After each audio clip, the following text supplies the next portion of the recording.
didn't mean to call y'all boys, but boy. Yeah. Go ahead, son. Go ahead and call us. You're a doctor out there, but you're a brother in here. And every time you look up, y'all putting out flyers with doctor this and doctor that, doctor this. You are just as wrong as they are. Quit letting them put it on your flyers. Quit letting them put it in your book. And let them go to the book. Because the Bible says that we're all brethren. You know, when I passed in my deal, I didn't put no education on there because you know what? It doesn't matter if you have a PhD and you don't have GOD, then it don't mean nothing. That's it, preacher. That's it. Yes, sir. I have some degrees, but what does it matter if I'm not living according to the Word of God? Mercy. That's what's wrong. We got too smart. We think we know more than God. Let me tell you something. Knowledge is one thing, but wisdom is another. Knowledge is something you go to school and you learn, but wisdom is experience. And apparently, some of us have not experienced the goodness of God. And not only have we not experienced the goodness of God, but we've not experienced the severity of God. See, you have to have experienced both sides. I've experienced the severity of God. How God will hold you down until you let him lift you up. You're right. Yes, sir. Oh, you're right. We got to understand that God is able. Say that. Don't be afraid to stand with God. Hey, look, let me find somewhere to conclude. Let me tell you something. Listen here. The Bible tells us in 1 Timothy chapter 4. Go there for me. I'm trying to find a landing spot. You know, I done got old and I have notes now, so I got about 20 more pages.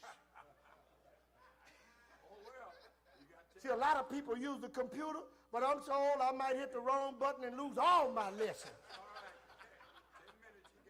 I've been looking at this here for about 2 days, and I thought somebody was using their tablet. And I was saying, Lord have mercy, thank you for not giving me the ability to even know how to start the tablet. Ain't nothing like the good old book. The Bible says in 1 Timothy chapter 4, what does it say? Is that where I should go? For the Spirit speaketh expressly. He said, for the Spirit speaketh, it continues to speak to us. It speaketh expressly. It expresses to us exactly what it wants us to know. That in latter times some shall depart from the faith. See, it don't surprise me that men are doing what they're doing because the Bible is just fulfilling itself. So don't get all shook up and all rattled by men departing from the faith. Read. Heed to seducing spirits. They just want to hear what they want to hear.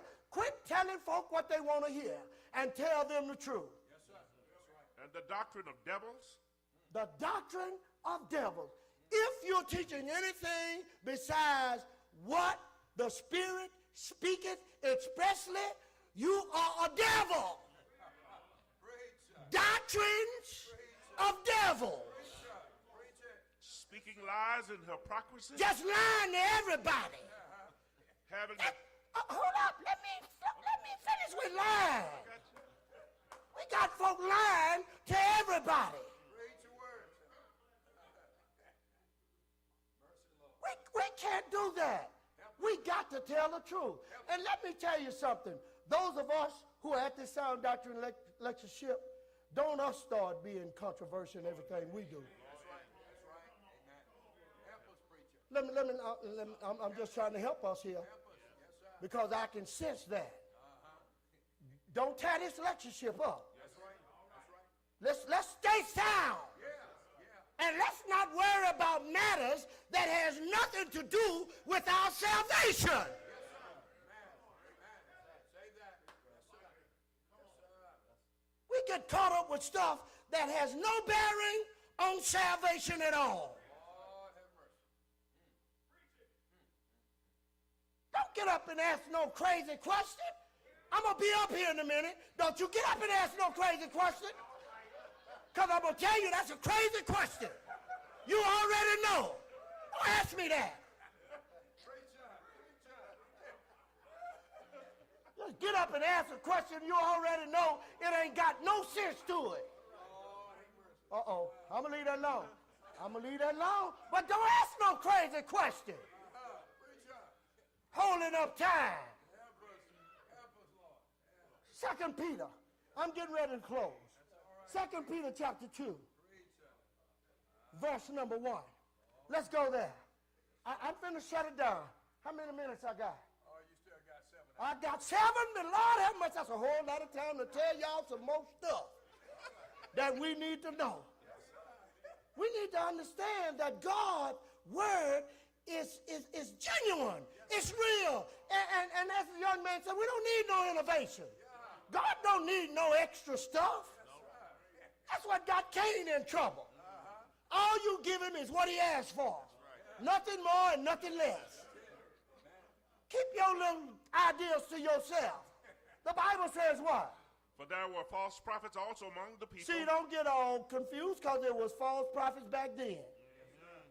And he says what? Even as there shall be false teachers among you, There's some among you who privately shall bring in damnable heresies, trying to bring in stuff that's going to be a destruction to the Lord's church. even denying the Lord that bought them, And denying the Lord that brought them.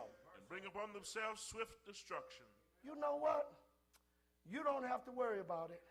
And I've seen it in just recent weeks. How when you bring stuff into the Lord's church, I'm not telling you what I heard. I'm telling you what I know. If you want God to tear your playhouse down, because that's all it is, if you're preaching anything besides sound doctrine, it's just the playhouse, it's not the Lord's house. And as my mother used to say, he will tear your playhouse down. Yes, it will. Yes, sir. I heard that. Just a few weeks ago, I seen a playhouse. Well, y'all not with me. I seen a playhouse be torn down. Lord have mercy. Lord have mercy. You got to have good leaders, That's it. sound leaders. That's it. Yeah. What I need with 13 trustees? I don't trust y'all. I have 13 trustees and I don't trust now one of you. Well, no, I got Bible for it. The Bible tells me to love everybody, but trust the Lord. That's the problem. They trusted the trustees, and it tore their playhouse down. When you got too many men trying to lead the Lord's church that don't know what they're doing, you're headed for some trouble. That's right. Say that, preacher. Oh, that's good preaching. Yeah, that's sound. Let me close with this. And many shall follow their pernicious ways. They're gonna follow their own ways. I got a whole lot, but I gotta stop. I really gotta stop. But I got to tell you this. Let me tell you something. You got to understand what God would have you to do. Do you understand? Whether you're a preacher, whether you're an elder, whether you're a deacon, just do what the position calls for you to do. Now, I know a lot of you might not agree with me, but I know how God put order in the church. Ephesians 4:11. He said prophets, apostles, evangelists, bishops, teachers. We don't have any more prophets, and we don't have any more apostles. So the next man in charge is the evangelist. How do I know? Because that's the order that God placed it in the Bible. Say that. Say that. Say that. That's in the book. Now let me tell you something. The Bible says that you are overseers. Didn't you just say that? You are overseer. And you feed the flock. Let me tell you something. You know what he said? He says you watch and feed. Yeah. He didn't tell you to watch and lead. Look. Before I got to Barry, we had no elders, what we do now. I groomed them. I taught them. I showed them the way. I was teaching them how to watch and feed. Are you with me? Thank you, Lord. Because I'm already in the lead. All right, sir. All right. Yes, sir. So how am I going to teach you to watch and feed, and soon as you're ordained, you're going to tell me how to lead? Okay, y'all ain't with that, but I'm just telling you the truth. That's just like raising your own son. Lord have mercy. Say that. Let me get back over here. See, I get excited when I tell you the truth, and I know some of y'all don't want to hear. Preach on. But you'll be doing well if you just watch and feed and let the preacher continue to lead, because he will lead for he taught you how to watch and feed. All right, Okay. sir. All right. See, that's what causes the problem. Mighty good word. All you got to do is just be an elder. Let him continue to be a preacher, and you be a deacon. Stay in your own lane. See, that's what causes accidents and tragedy when you get out of your lane. Mercy. Mercy. Say that. Oh, that's plain. Let me tell you, you know what? Let me tell you something. Brother Frank Melton taught me well, All right, sir. and I believe he taught me right. All right, sir. All right. Now, if one of you brothers disagree, now I'm going to tell you, I'm going to be up here, but don't you get up and ask me no crazy question. I just told you how it go. And I'm not going to get up here and wrestle with you because you don't understand what the Bible says. Yeah, that's it.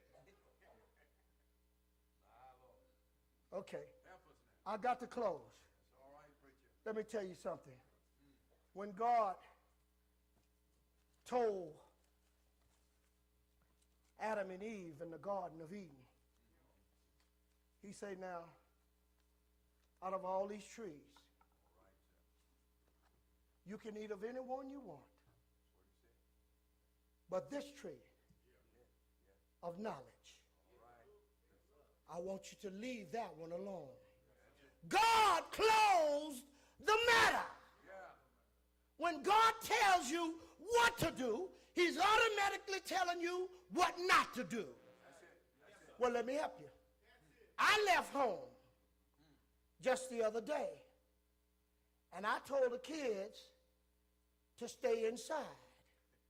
I didn't have to turn around and tell them not to go outside, because when I told them to stay in the house, that automatically meant not to go outside. So when God tells you in Ephesians 5:19, he closed the matter. Lord have mercy. That's it. He says, speaking to yourselves in psalms and hymns and spiritual songs, singing, the matter was closed. Yeah, that's it. That's it. That's the book. Yes, sir. That's the book. We act like we're afraid to understand when a matter is closed. In Matthew 16 and 18, Jesus said, upon this rock I will build my church, and the gates of hell shall not prevail against it. He closed the matter. Yes, sir. Yes, sir. Lord have mercy. He let them understand that there is but one church. Lord have mercy. Acts chapter 2, he said, and when the day was fully come, they were all on one accord in one place. Ain't no children church. He closed the matter. Lord have mercy. Lord have mercy. Ain't no children church. He said they were all on one accord in one place. Men, women, girls, and boys were all in one place. He closed the matter. Every man had his own wife, and every wife her own husband. He closed the matter. Why is it so? Acts chapter 2, verse 2:38, I think that's what it is. He says, repent and be baptized, every one of you. He closed the matter for the remission of your sin.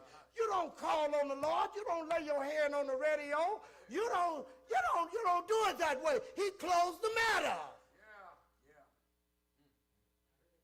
When God settled the matter, leave the matter closed.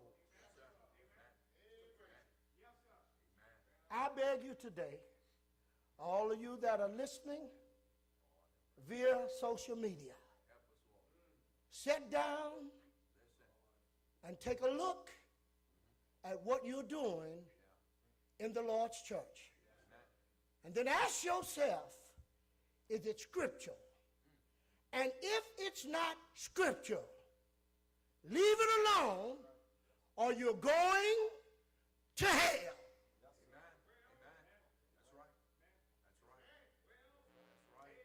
Might sound hard, but you might as well accept it as it is. I believe that that's what's wrong. We're scared to tell folk where they're going.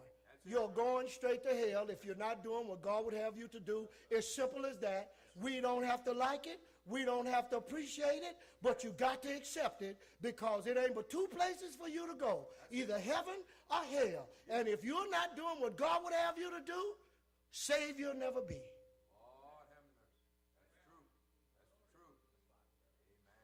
The message is yours. God bless you. God keep you. And may God change your ways. Change your mind. For the Bible says, let this mind be in you, which was also in Christ Jesus. And I urge us to let the word of Christ dwell in us richly. With all wisdom, teaching and admonishing one another in psalms, hymns, and spiritual songs. Look, I got to do this before I close, and I'm going to close. The bass mic booming is not scripture, because singing has to be comprehensible, has to be pronounceable, and it has to be teachable. It has to be those three things. Now, I'm just going to do something for you. I want you to tell me what I taught you, what you learned, and what else did I say? Y'all help me. Teachable, pronounceable, and comprehensible. Now, I want you to tell me what I pronounced, what did you learn, and what did I teach you?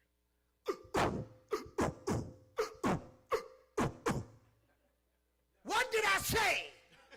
Nothing. What did you comprehend about it?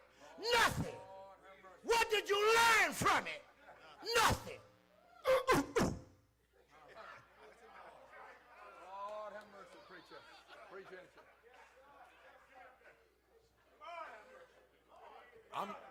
I'm going to put the cards away. Thank you, sir. My Lord, my Lord, my Lord. Wonderful. Thank you. Wonderful. Yes, sir. I tell you, if you haven't learned anything this week,